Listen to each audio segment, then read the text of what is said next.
대한민국 경제의 심장이자 세계 반도체 시장의 거인인 삼성전자가 장사 이래 최대의 위기를 맞이했습니다. 단순히 기술적인 한계나 엔비디아, TSMC 같은 경쟁사의 추격 때문만이 아닙니다. 이번 위기는 기업의 심장부에서 엔진이 스스로 멈춰서고 있다는 데 그 심각성이 있습니다. 삼성전자 전삼노의 파업 선언은 단순한 노사 갈등을 넘어 전 세계 공급망과 대한민국 경제 전체에 거대한 파장을 던지고 있습니다. 삼성은 파업하지 않는다는 수십 년간의 불문율이 깨진 지금, 우리는 이 현상의 이면에 숨겨진 잔혹한 진실을 직시해야 합니다. 우리는 팩트를 정확히 짚고 넘어가야 합니다.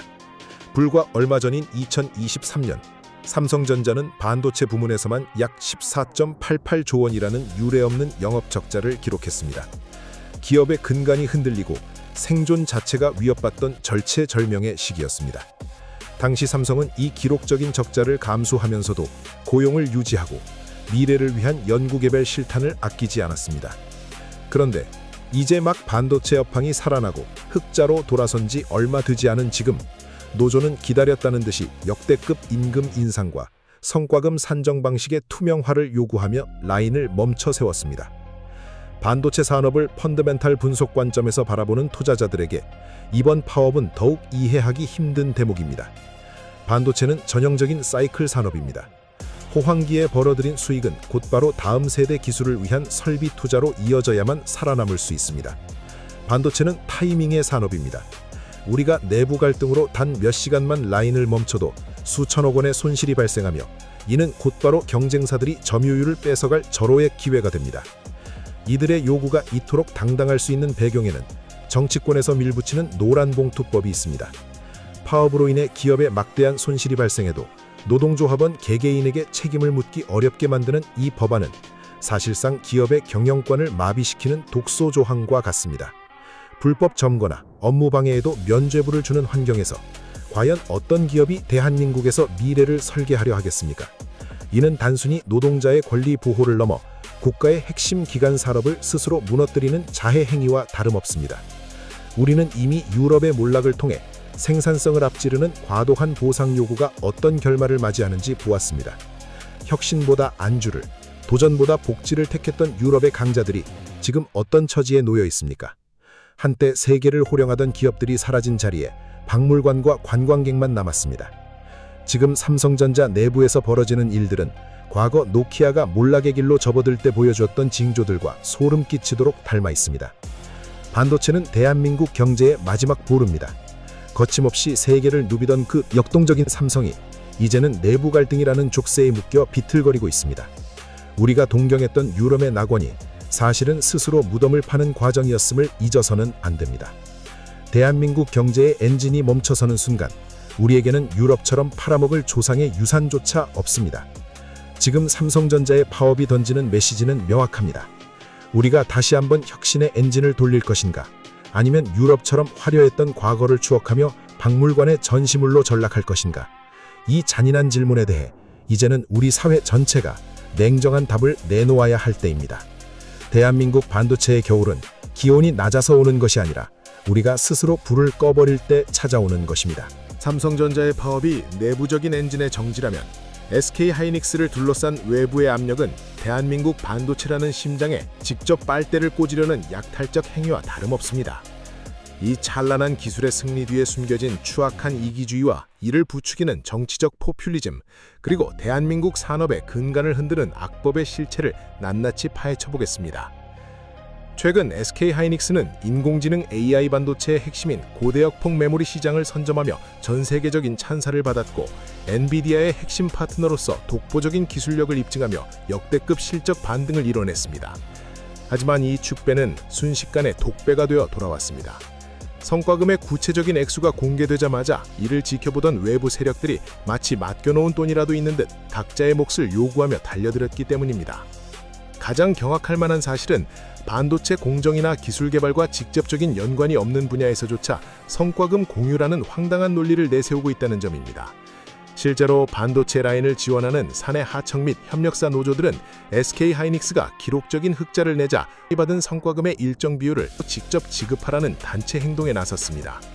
이들 중에는 반도체 수율이나 R&D와는 거리가 먼 운송업체나 급식업체 노조들까지 포함되어 있어 시청자들의 실소를 자아내게 합니다. 이들은 공장 운영을 뒷받침하는 자신들의 보조적인 노동이 없었다면 반도체의 성공도 없었을 것이라는 억지 논리를 펼치고 있습니다. 경영 리스크는 온전히 원청이 짊어지고 적자가 났을 때는 단 1원의 손실도 분담하지 않았던 이들이 기업이 피땀 흘려 이익을 내자마자 노동의 가치를 앞세워 타 기업의 경영 성과물을 강탈하려 드는 것입니다. 이러한 분위기에 기름을 붓는 것은 정치권의 무책임한 포퓰리즘입니다. 일부 정치인들은 표를 의식해 횡재세나 사회연대기금이라는 그럴듯한 이름으로 하이닉스의 초과 이익을 강제로 환수하려는 움직임을 보이고 있습니다. 전 세계 경쟁사들은 정부가 수조 원의 보조금을 주며 제발 우리 땅에 투자해달라고 비는 판국에 대한민국 정치권은 오히려 벌었으니 내놓으라며 기업의 미래 연구개발 실탄을 뺏으려 혈안이 되어 있습니다. 이는 우리가 앞서 살펴보았던 유럽이 망해간 전형적인 성장 억제형 포퓰리즘의 복사판입니다. 이런 막무가내식 요구가 산업 현장에서 당당하게 힘을 얻는 배경에는 노란봉투법이라 불리는 노동조합법 개정안이라는 거대한 방패가 존재합니다. 이 법은 불법 파업으로 인해 기업의 수천억 원의 생산 차질과 손실이 발생해도 노조원 개개인에게 손해배상을 청구하는 것을 사실상 불가능하게 만들어 노조에게 무소부위의 특권을 부여했습니다. 책임없는 파업의 관리가 보장되자 이제는 서비스 분야의 노조들까지 법은 우리 편이라는 자신감을 무장하고 국가대표 산업인 반도체 라인에 목줄을 죄고 있는 것입니다. 어떤 글로벌 투자자가 파업에 관대하고 법적 책임조차 물을 수 없는 나라에 막대한 자본을 투자하고 싶어 하겠습니까? 삼성전자의 상황은 더욱 심각합니다. 반도체 부분에서만 15조 원의 기록적인 적자를 냈을 때도 전 세계 최고의 연봉 수준을 유지하며 직원을 챙겼던 회사를 상대로 이제 막 적자에서 벗어난 시점에 유급휴가 확대와 성과금 산정 방식의 변경을 요구하며 파업을 이어가는 것은 전형적인 배부른 자들의 탐욕입니다. 대한민국에서 가장 높은 임금을 받는 이들이 더 놀면서 돈은 더 받겠다며 국가 명운이 걸린 반도체 라인을 멈추는 행위는 전쟁터에서 아군의 보급로를 끊는 내부 총질과 다름없습니다. 엔지니어링 마인드로 무장하고 밤낮 없이 연구에 매진해야 할 반도체 산업이 이런 이기주의와 정치적 계산에 매몰되는 현상은 매우 위험합니다. 반도체 공정은 단 한순간도 멈춤이 허용되지 않는 정밀함이 생명인데 이를 볼모로 잡는 행태는 기술자로서의 양심조차 망각한 처사입니다. 유럽이 몰락한 이유는 기술력이 부족해서가 아닙니다. 바로 이런 도덕적 해이와 책임없는 권리가 사회 전체를 지배하며 혁신의 엔진을 꺼뜨렸기 때문입니다. 삼성이 내부 갈등으로 멈춰서고 하이닉스가 외부의 약탈적 요구에 빨대를 꽂히는 사이 TSMC와 엔비디아는 조용히 축배를 들며 격차를 벌이고 있습니다. 우리가 이 황당하고 비극적인 드라마의 관객으로만 남는다면 머지않아 그 결말은 우리 모두의 경제적 파멸로 돌아올 것입니다. 10%의 이익을 더 얻으려다 100%의 미래를 태워버리는 이 어리석은 행태를 멈추지 않는다면 대한민국 반도체의 시계는 유럽의 낡은 박물관 시계처럼 영원히 멈추게 될 것입니다. 270mm 신발을 신고 거침없이 세계를 누비던 대한민국의 역동성이 이제는 스스로 채운 규제와 파업이라는 촉새에 묶여 비틀거리고 있습니다. 대한민국 반도체 산업이 직면한 현재의 위기는 단순히 노사 간의 줄다리기를 넘어 국가의 미래가 걸린 거대한 전쟁터에서 아군끼리 총구를 겨누고 있는 비극적인 상황입니다. 지금부터는 반도체 신화의 주역들과 현장을 가장 잘 아는 전문가들의 날카로운 경고를 통해 우리가 왜 지금 성과급 잔치에 도취해서는 안 되는지 그 절박한 이유를 깊이 있게 조명해 보겠습니다. 반도체는 전형적인 사이클 산업이자 한 번의 실수가 영원한 퇴출로 이어지는 잔혹한 초격차 산업입니다. 이러한 산업의 생리를 누구보다 잘 아는 인물인 진드제 전 정보통신부 장관은 현재의 상황을 거대한 샌드위치 위기라고 진단합니다. 과거 삼성전자에서 세계 최초 64메가 D램 개발을 진두지휘하며 미스터 메모리라 불렸던 그는 지금 삼성이 겪고 있는 내부 갈등이 경쟁사인 TSMC나 엔비디아 그리고 무섭게 추격해오는 중국 기업들에게 주는 가장 큰 축제 선물과 다름없다고 일갈합니다.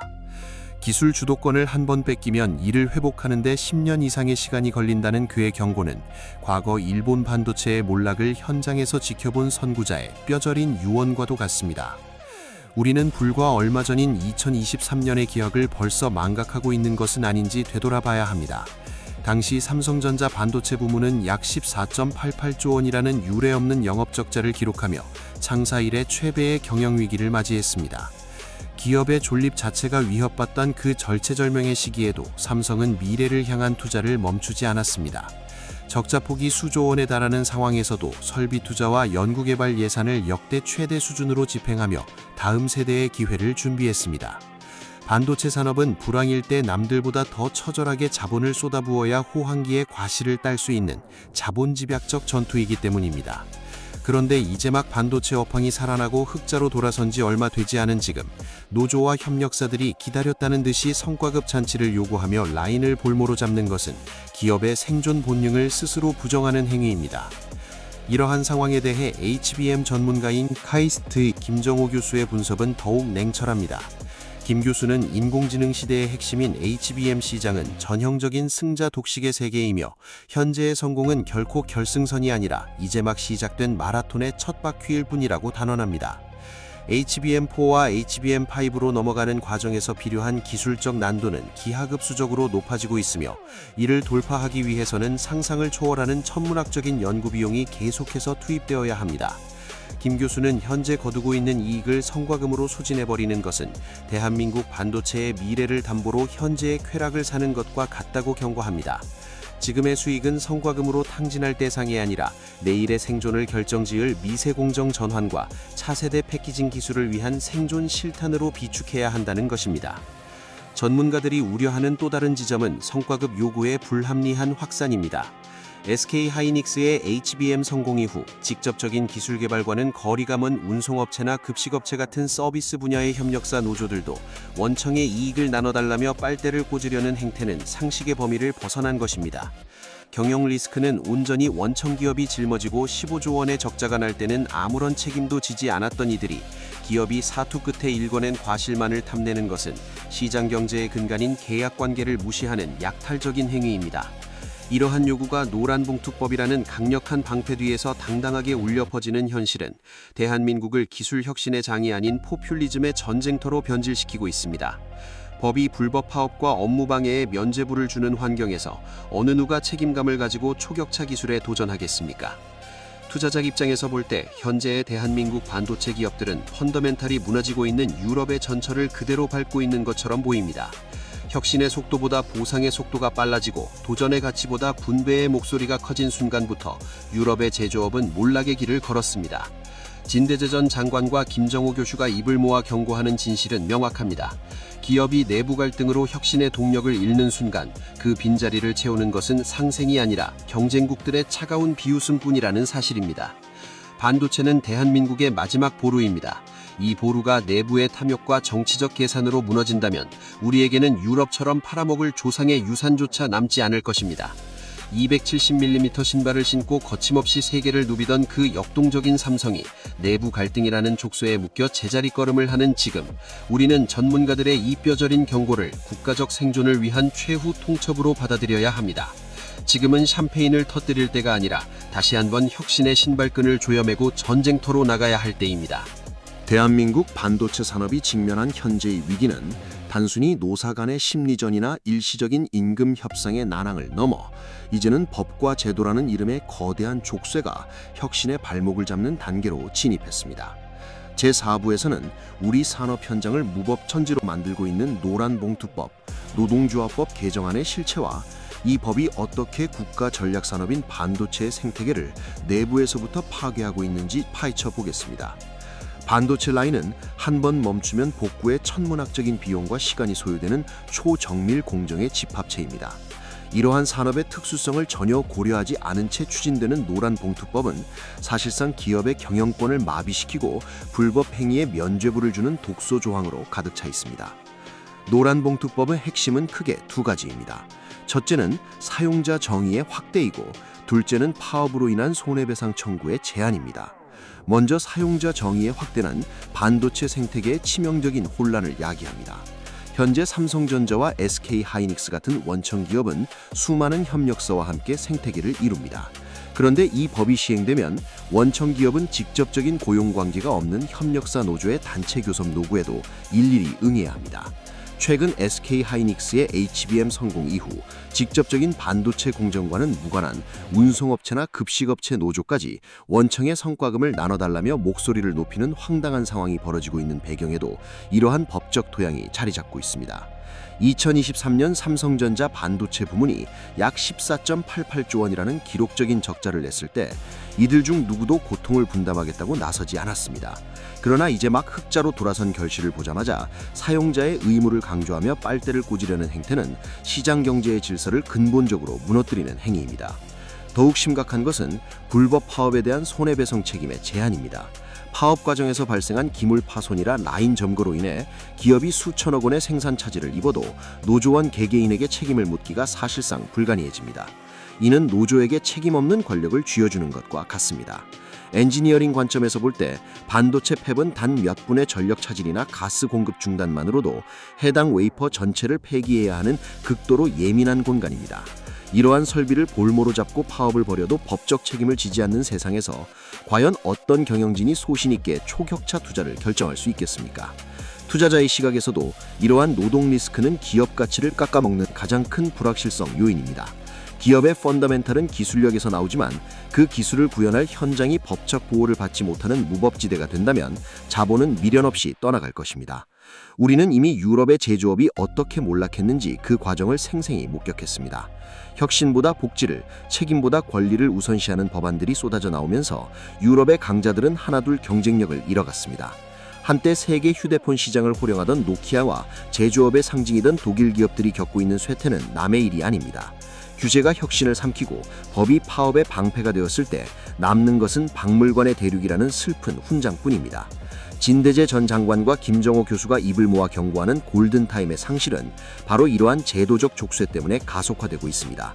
TSMC가 정부의 전폭적인 지지 속에 24시간 연구소를 가동할 때 우리는 노란봉투법이라는 족쇄에 묶여 내부 총질에 에너지를 낭비하고 있습니다. 반도체는 대한민국 경제의 마지막 생명줄입니다. 이 생명줄을 스스로 끊어버리는 노란봉투법은 노동자의 권익보호라는 미명 아래 국가 경쟁력을 갉아먹는 자해 행위에 가깝습니다. 기업이 존재해야 노동자도 존재할 수 있다는 지극히 당연한 진리가 정치적 포퓰리즘에 가려져 보이지 않는 현실이 참으로 안타깝습니다. 270mm 신발을 신고 세계를 누비던 역동적인 야성은 이제 법이라는 이름의 족쇄에 묶여 비틀거리고 있습니다. 우리가 유럽의 전차를 밟지 않기 위해서는 지금이라도 산업 현장의 질서를 바로잡고 법이 기업의 발목이 아닌 날개가 되도록 제자리를 찾아줘야 합니다. 책임 없는 권리가 지배하는 사회는 결국 모두의 공멸로 끝난다는 사실을 우리는 이 황당한 요구들이 빗발치는 반도체 현장에서 다시 한번 뼈저리게 느껴야 합니다. 대한민국 반도체의 미래는 기술력만큼이나 이를 뒷받침하는 합리적인 법과 제도의 정립에 달려 있습니다. 대한민국 경제의 생명줄인 반도체 라인을 둘러싼 갈등은 이제 단순한 노사 문제를 넘어 국가의 운명을 결정지을 최후의 갈림길에 서게 되었습니다. 우리는 지금 거대한 착각에 빠져 있습니다. 우리가 일군 이 찬란한 번영이 영원할 것이라는 근거 없는 낙관주의가 사회 곳곳을 지배하고 있지만 사실 우리가 목격한 삼성전자의 첫 파업과 SK 하이닉스를 향한 외부의 약탈적 요구는 대한민국 경제의 심장이 내부에서부터 소리 없이 썩어 들어가고 있음을 알리는 가장 강력하고도 마지막인 경고음입니다.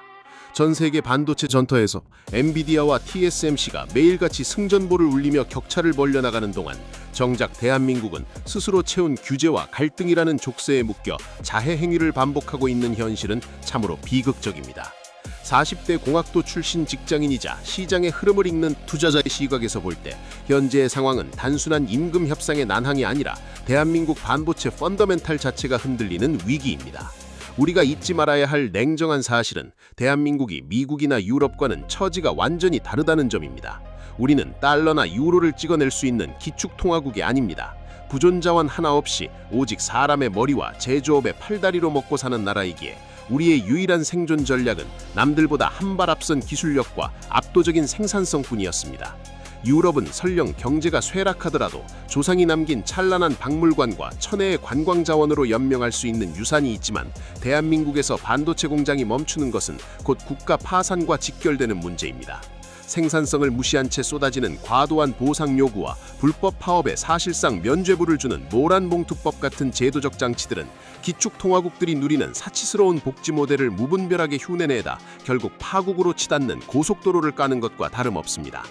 특히 우리가 직시해야 할 팩트는 삼성전자 반도체 부문이 불과 얼마 전인 2023년 한 해에만 무려 14.88조 원이라는 유례없는 영업적자를 냈을 때도 회사는 고용을 유지하며 뼈를 깎는 노력을 다했다는 점입니다. 반도체는 전형적인 사이클 산업이기에 불황기에 더 큰 투자를 단행해야만 다음 호황기를 선점할 수 있습니다. 적자 폭이 수조 원에 달하던 시기에도 삼성은 미래를 위한 연구개발 실탄을 아끼지 않았습니다. 그런데 이제 막 반등의 기회를 잡아 흑자로 돌아선 시점에 기다렸다는 듯이 회사의 발목을 잡는 행위는 정당한 권리 행사가 아니라 명백한 도덕적 해이라 보아야 합니다. 더욱 경악할 만한 사실은 반도체 공정과는 직접적인 연관이 없는 운송업체나 급식업체 노조까지 원청의 성과금의 지분을 요구하며 빨대를 꽂으려는 행태입니다. 이는 상생이라는 고귀한 가치를 오직 자신들의 이기조이를 포장하는 도구로 전락시킨 것입니다.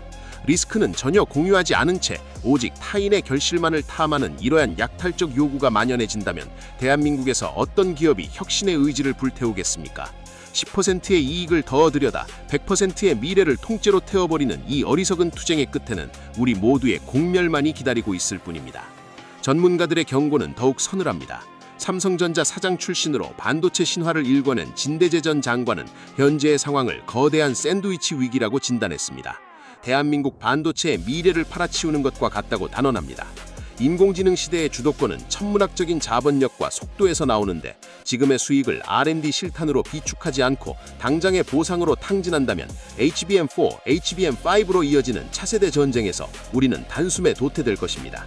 전문가들이 입을 모아 말하듯 지금의 성과는 승리의 전리품이 아니라 다음 전쟁을 위한 보급물자여야 합니다. 투자자의 관점에서 보나 공학도의 시각에서 보나 지금 우리 앞에 놓인 선택지는 명확합니다. 첫 번째는 우리가 동경했던 유럽이 걸어간 길입니다. 혁신보다는 분배에 치중하고 규제와 파업이 일상이 되어 핵심 인재와 기업들이 떠나가는 길입니다. 그 길의 끝에는 찬란했던 과거의 영광을 전시하는 낡은 반도체 박물관만이 남을 것입니다. 두 번째는 다시 혁신의 엔진을 켜는 길입니다. 270mm 신발을 신고 전 세계를 누비던 그 뜨거운 야성을 되찾고 성과를 논하기에 앞서 생산성과 기술 격차를 먼저 고민하며 법과 제도가 기업의 발목이 아닌 강력한 날개가 되는 길입니다. 반도체는 대한민국의 자존심이자 생존 그 자체이며 우리가 내부 갈등에 매몰되어 골든타임을 허비하는 매 순간 경쟁국들은 차가운 미소를 지으며 우리를 저만치 따돌리고 있습니다. 기업이 무너진 뒤에 외치는 상생이나 복지는 아무런 의미가 없습니다. 뿌리가 썩어버린 나무에서는 결코 과실을 딸 수 없기 때문입니다. 이제 우리는 이 황당하고 무책임한 이기주의의 드라마를 끝내야만 합니다. 삼성과 하이닉스의 라인이 다시는 멈추지 않고 힘차게 돌아가며 엔지니어들이 보상에 대한 불만이 아니라 더 높은 수율과 새로운 기술을 위해 밤을 지새우는 모습이야말로 우리가 되찾아야 할 진짜 대한민국의 동력상입니다. 우리가 직시해야 할 진실은 명확합니다. 대한민국 경제의 추운 겨울은 기온이 낮아서 찾아오는 것이 아니라 우리 스스로 혁신의 온기를 꺼뜨리고 탐욕의 얼음을 채울 때 찾아오는 것입니다. 여러분은 어떤 미래를 선택하시겠습니까? 쇠락한 박물관에 힘없는 관람객이 되어 과거를 그리워하시겠습니까? 아니면 다시 세계 시장을 호령하는 거대한 엔진의 주인이 되어 대한민국 반도체의 신화를 이어가시겠습니까? 대한민국 반도체의 운명은 단순히 노사 협상 테이블에서 결정되는 것이 아니라 지금 이 순간 우리 사회 전체가 보여주는 냉정한 각성과 합리적인 선택에 달려 있습니다. 우리가 이 위기를 기회로 바꾸지 못한다면 얼마 전에 서울의 풍경은 박물관의 낡은 시계처럼 영원히 멈춰버린 역사 속 한 페이지가 될 것입니다. 이제는 이기주의와 포퓰리즘이라는 독약을 스스로 걷어내고 오직 생존과 미래를 위해 다시 한번 신발끈을 조여매야 할 때입니다. 40대 공학도 출신 직장인이자 투자자로서 그리고 이 땅의 미래를 걱정하는 한 사람으로서 우리는 이 마지막 기회를 절대로 놓쳐서는 안 됩니다.